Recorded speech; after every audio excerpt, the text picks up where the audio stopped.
Hello, I'm Heather Harper, President of the Richings Players, and firstly, on behalf of all of us, I hope you are staying safe and keeping well during these unprecedented times. The Richings Players, like many other amateur dramatic societies across the UK, have had to postpone or cancel their productions due to COVID-19, with the restrictions placed on public gatherings. For us, this meant having to postpone our June production, Emlyn Williams' play Night Must Fall, directed by Tebbit, and it's looking increasingly likely that we will not be able to perform our schedules for the foreseeable future. However, as one curtain falls, another one rises. The Richings Players have been entertaining the Ivors since 1926, and we have no intention of stopping now. So, welcome to our virtual theatre, bringing you a series of plays performed by our members to watch not in Ivor Village Hall, but in the comfort of your own homes. We hope you enjoy this new and innovative way of bringing entertainment to you. So, sit back, relax, and enjoy the show.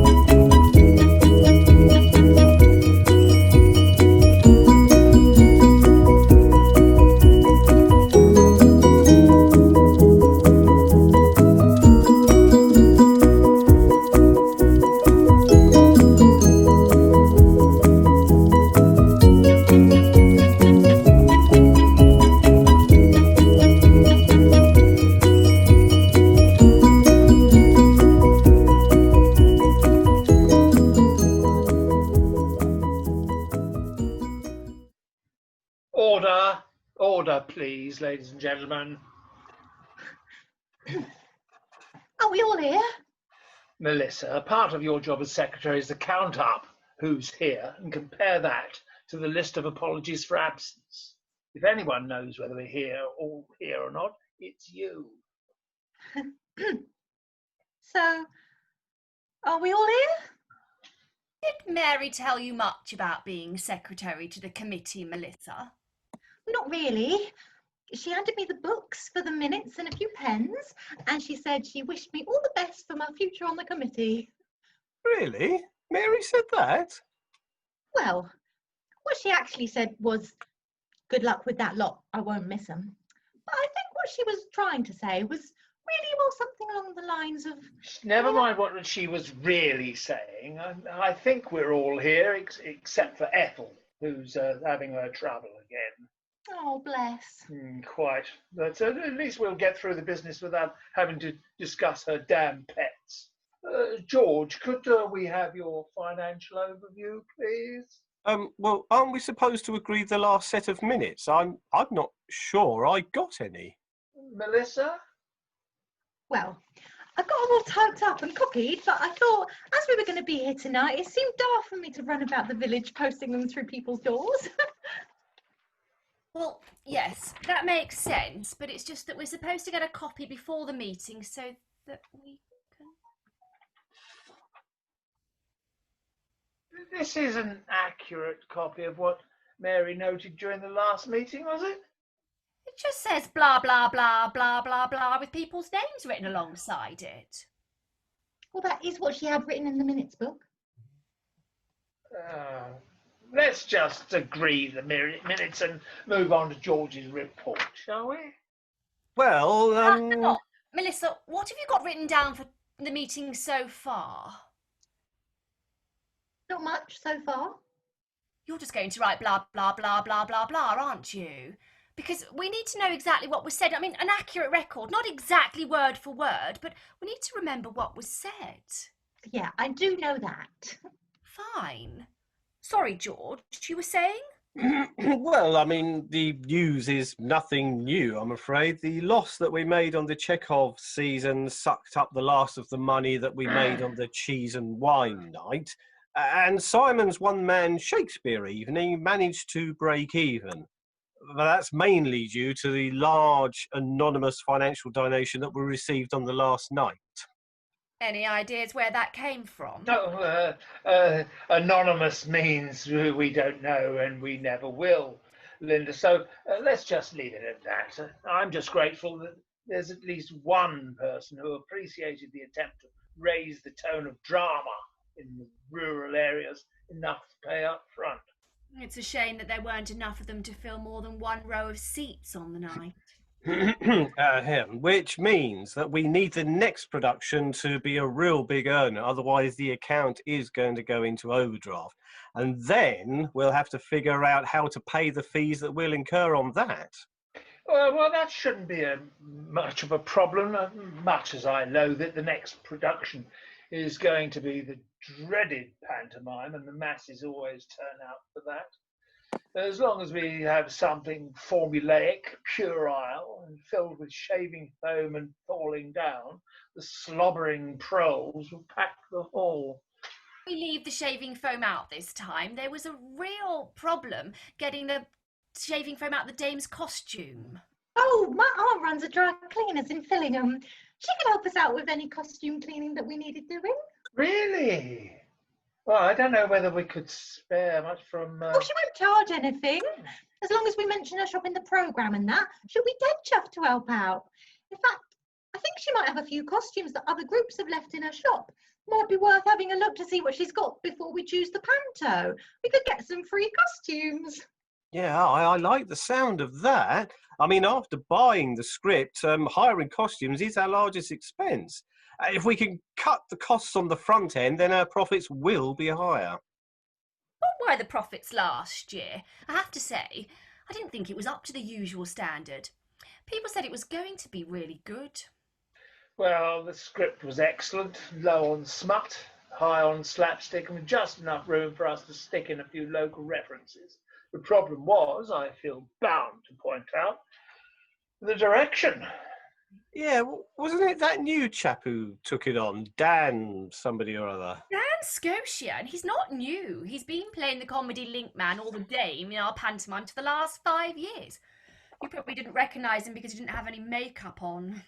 Yes, well, I think all that cheering has gone to his head.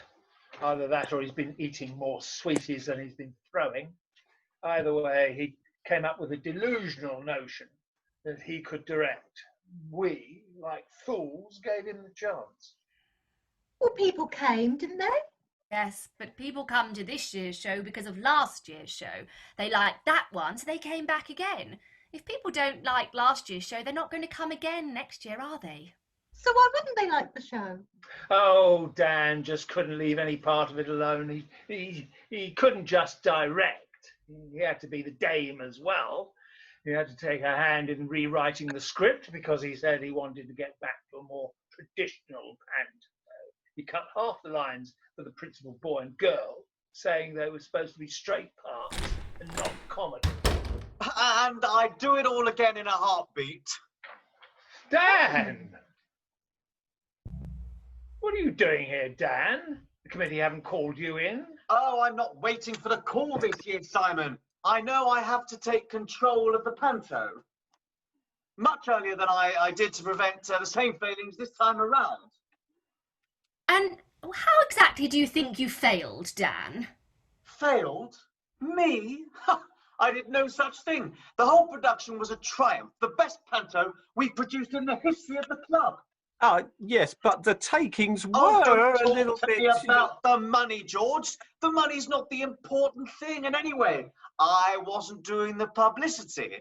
If I was, I'd have had bigger posters and got them around the town. I'd have had spots on the local radio, appearances in shopping centres. Get the word of mouth network going for us. I'm sure I did hear a piece on the local radio. Look, I couldn't be everywhere last time. I know that now, and that's one area where we, could improve. You're going to clone yourself so that you can be everywhere. Oh, you can laugh, but there's nothing funny about pantomime. Certainly wasn't last year. So you're another one of them? One of who? One of the doomsayers, the gloom merchants, the naysayers. Are they any different from the Doomslayers? No, they're all the same.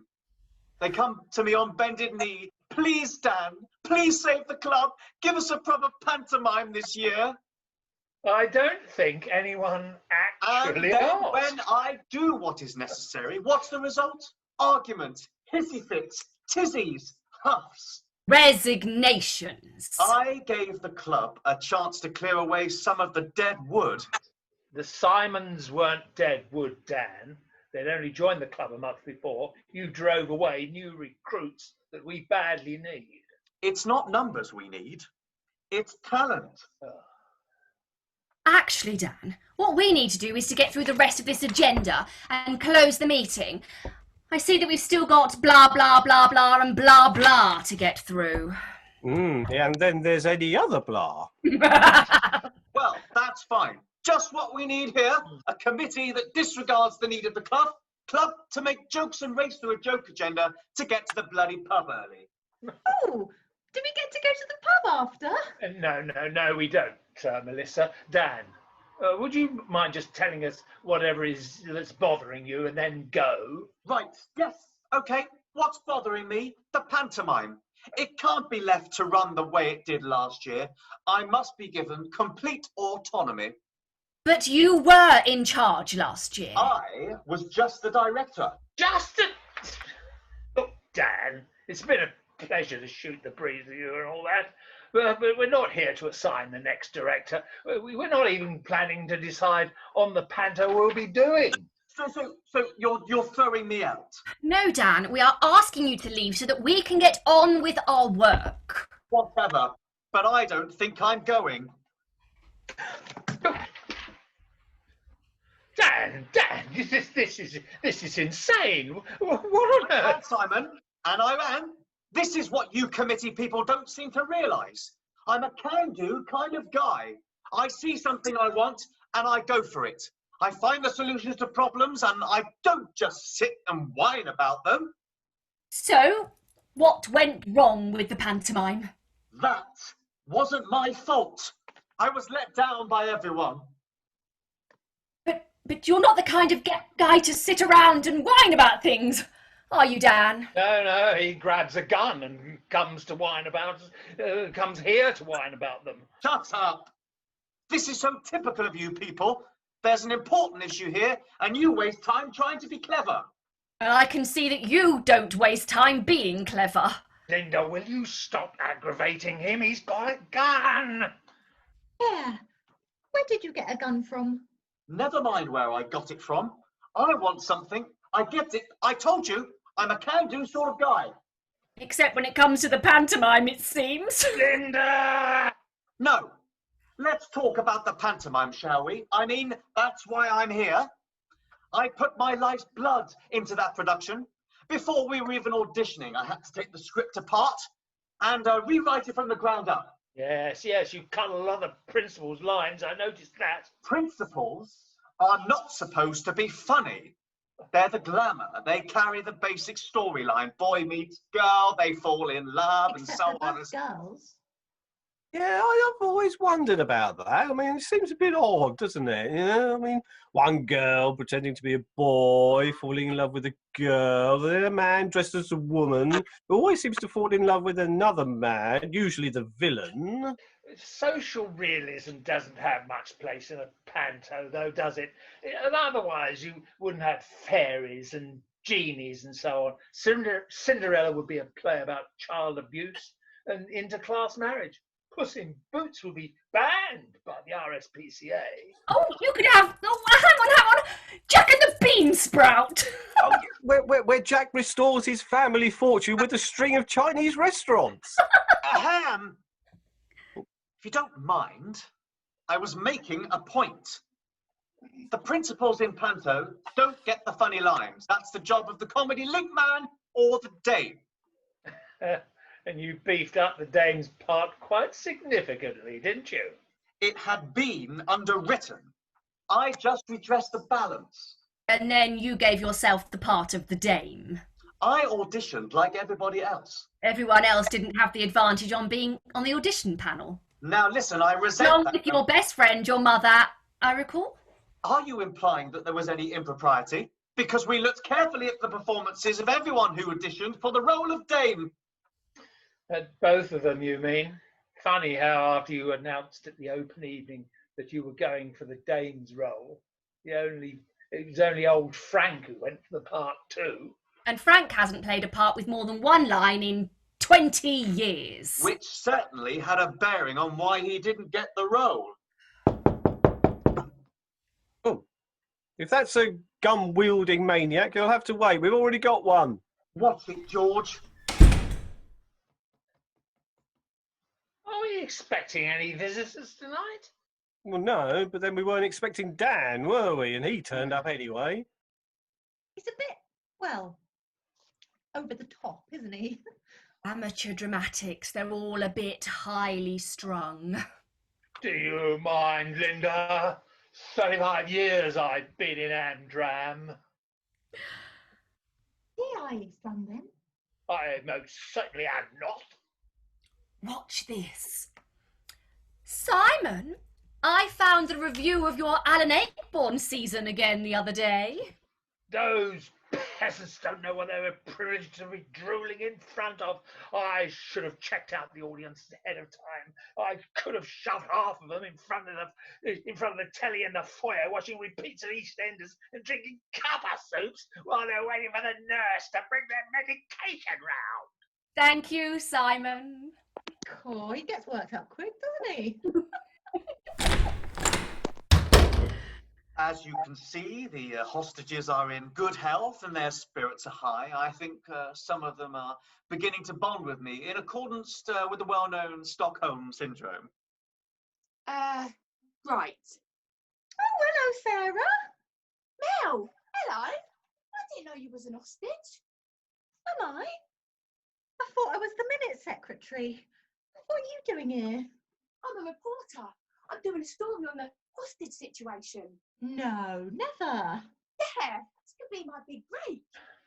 Who called the press? This has only been a hostage situation for 10 minutes.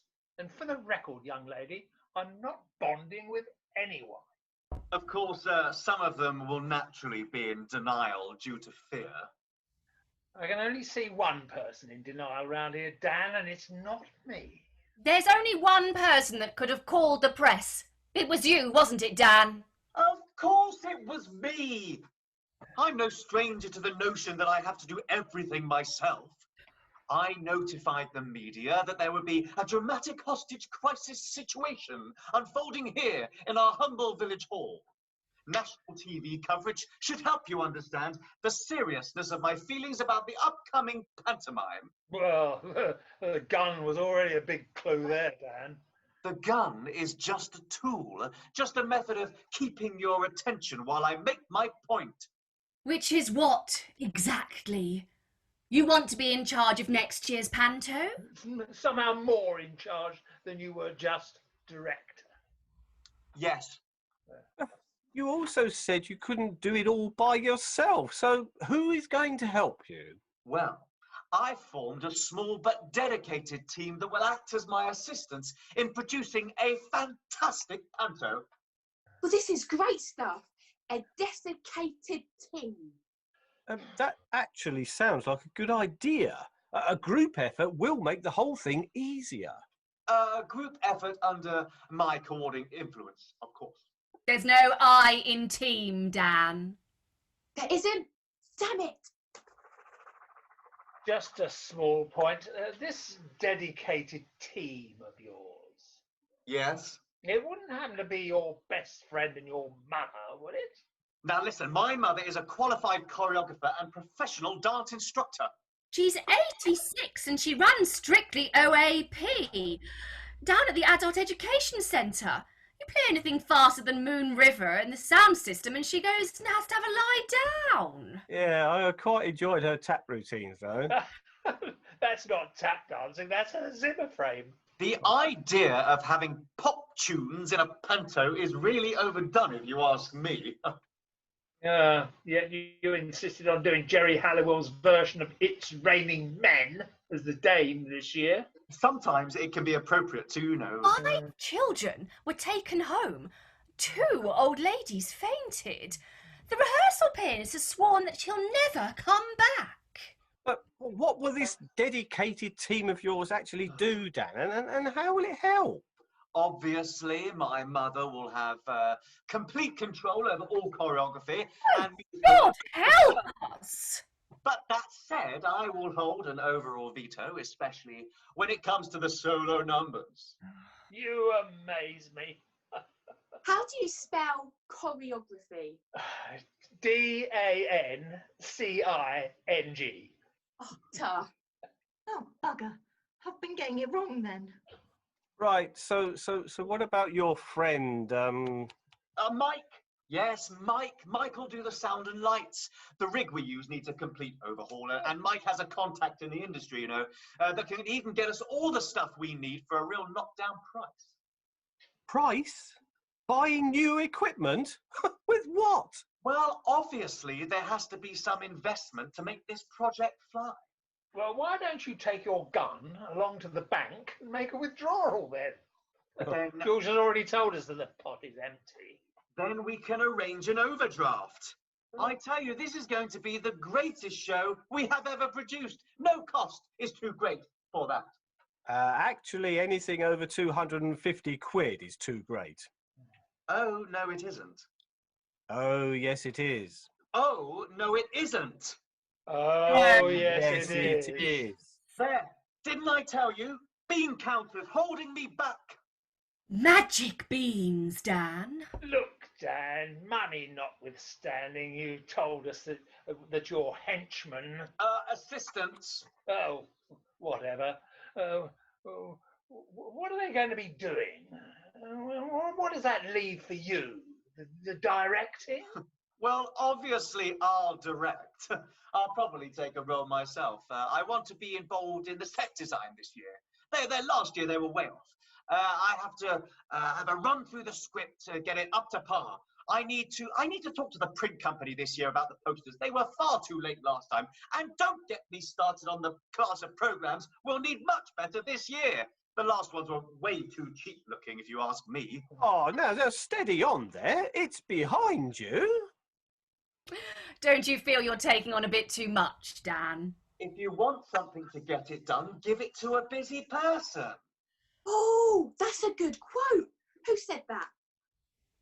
It was Dan, over there with the gun. No, Melissa, I think she meant... Tarmel. Dan. D-O-N, right? Right. So does anybody mind if I ask a few questions? Feel free. If you don't mind, Simon, I'm the one in charge here. It means you ought to ask him questions. So what do you people do here? Oh, we're all about the drama, about bringing theatre to life in a way that's accessible to everyone. Within a reasonable budget. But that's not to say that we're not afraid to push the envelope now and again to produce something really challenging and different. Something you may not usually see in a village hall. Simon, this isn't your chance for you to rant about paroles and push your next crazy idea for a one-man show. Be realistic, Linda. Dan's right about one thing. The press love a good hostage situation. There could be big publicity in this if we play it right. I know more people will come along to my shows if we just got the word out effectively. And this has got to be far more far-reaching than just sticking up a few posters. How do you spell envelope? Oh, N-V-E. Oh, that's a lovely bracelet. Where'd you get that? I have to say, the one-man show is a cost-effective option. Pete gave it to me. It's not cost-effective if it doesn't make any money. Never. I thought he was seeing Sharon or Becky or... Do you mind? I'm trying to take you all hostage. He said he's seeing other people, but it's only really me that he cares about. And we're going out for dinner on Friday night, just the two of us. Oh, that's nice. Where are you going? Dunno, he hasn't said, but he said it'd be dead romantic. I can see that I need to up the ante here a little bit. In this, as in everything one attempts, the little people are trying to push me aside. The leprechauns! People who are little in spirit, Linda. Little in talent, little in vision. I could have given this club so much, made it so great that people would have travelled miles and miles to see the shows that we performed. But all along the way, I have been put down, scorned, mocked and belittled. Belittled by the little people. Right, that's it. Simon, get over here and kneel on the floor. Dan, what are you doing? Oh, all right, hang on. Don't Just do it. Okay. Now, I want you to beg for your life. Steady on there. I said, beg for your life, you old ham. Dan, don't! Please, Dan, don't kill me.